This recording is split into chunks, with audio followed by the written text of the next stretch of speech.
Hi everyone, my name is Greg and I'm a tutor with Chegg Tutors, and today we will be covering heat transfer. This is just going to be kind of an introductory heat transfer video. Normally heat transfer is a class that can take up to a semester long to really cover all the material, so I'll just kind of go over the basics. So essentially there are three modes of heat transfer. There are conduction, convection, and radiation, and I'll go over what each of those means. So first is conduction. So conduction heat transfer occurs through a solid or stationary fluid. So let's say, for example, you have a brick where one side of it is cold and one side is hot. For example, in this drawing here, if this is the side view of a brick, let me kind of just draw it in 3D. Excuse my drawing. Whoops. Okay, so if this is a brick, this drawing right here is a 2D drawing looking at it from this direction. So as you can see here, one side of it is T1 and one side is T2. And in this situation, T1 is greater than T2. So let's just say T1 is 80 degrees Fahrenheit and T2 is 50 degrees Fahrenheit. The heat transfer would occur from the left side to the right. As you can see, T1 is hotter, so the amount of heat here kind of disperses through the solid and ends up becoming cooler on this side. So this Q double prime, it symbolizes the heat rate, which is essentially, and the unit is watts per meter squared, and so it's essentially the amount of heat per unit area. So that's really what conduction is all about. Again, just using the example of having a solid object where one side is hotter than the other, the heat from that hotter side would transfer through the solid object. So here's the equation for conduction. We have Q double prime, which is the heat rate, is equal to negative K times dt over dx, which is essentially the change in temperature with respect to the change in length. So again, if we have our 2D drawing of a brick here, that x distance is right here. It's from one side to the other, that length. And then we also have the heat rate Q. What K is in this equation, let me circle that. K is essentially the thermal conductivity. It's a coefficient. And the unit is watts per meter Kelvin. And K is dependent upon the material. So the K for steel is different than the K for, let's say, some kind of rock, like a brick.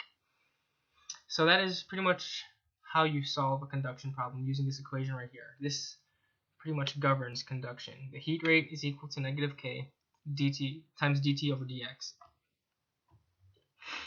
Now the next mode of heat transfer is convection.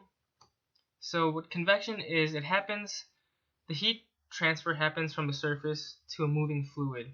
So as you can see in the drawing here, we have a surface.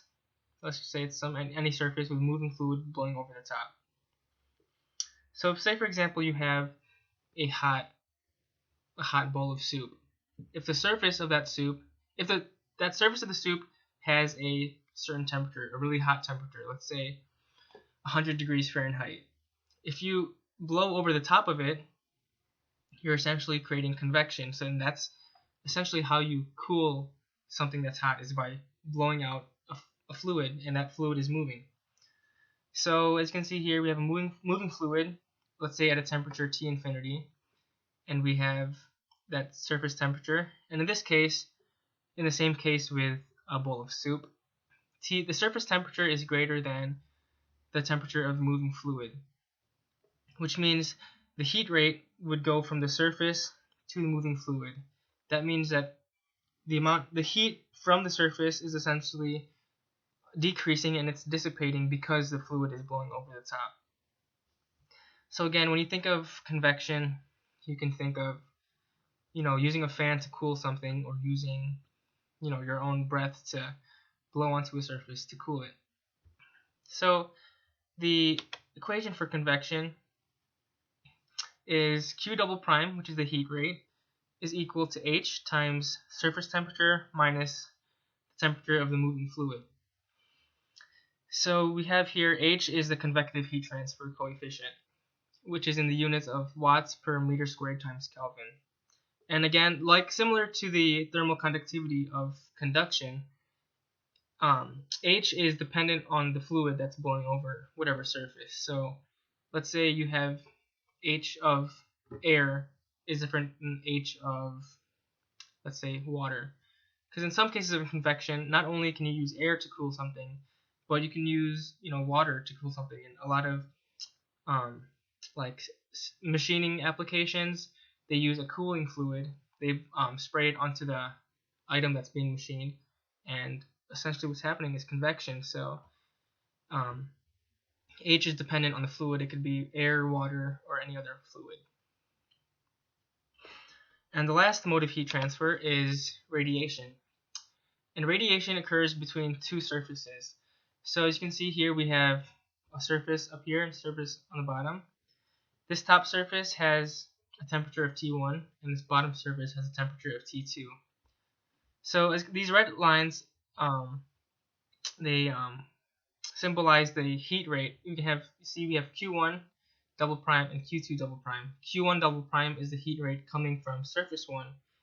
Q2 double prime is the heat rate coming from surface 2. So what you can kind of imagine is, let's say we have an application of radiation would be the sun shining on Earth. We have two surfaces, the surface of the sun. Let's just draw it out just to make it more visible. We have the sun, which is radiating outwards, and we have the Earth, however far away it is. And although the Earth does have some sort of internal temperature and surface temperature, so this is also radiating outwards. So these could be considered the two surfaces, and this is a perfect example of radiation. We have the sun, where its rays are radiating towards Earth, and they essentially heat Earth. And we have the surface of Earth, which is also radiating a temperature. And although it's small compared to the sun, it still is there. So we have the equation for radiation is, so they're essentially different. The equation is the same, but depending on what you're applying it to, it differs. So we have Q1 and Q2. Let me draw this sun and Earth again, example.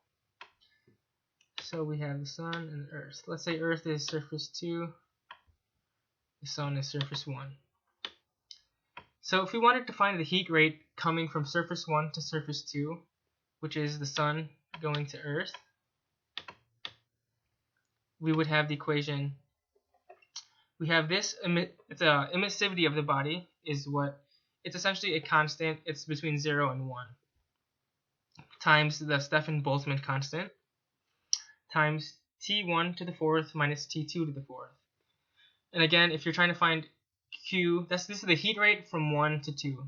So you would use, right here would be the surface temperature of the sun to the 4th minus the surface temperature of the Earth to the 4th. Now if you wanted to find out what the heat rate from the Earth is to the sun, or surface 2 to surface 1, you would essentially just flip these temperatures right here. Instead of doing T1 to the 4th minus T2 to the 4th, you do T2 to the 4th minus T1 to the 4th. And really, that is what heat transfer is all about. Those are essentially the basics, and it's an introduction to heat transfer. To go over a whole heat transfer material, all the heat transfer material would take a semester long. So this is kind of a good idea of pretty much the basics of heat transfer, and I hope you have a good understanding of it now. If you have any questions, please just message me on my Chegg profile, and I'll try to answer you as fast as I can and as best as I can. So, yep, that is heat transfer. Thank you for watching.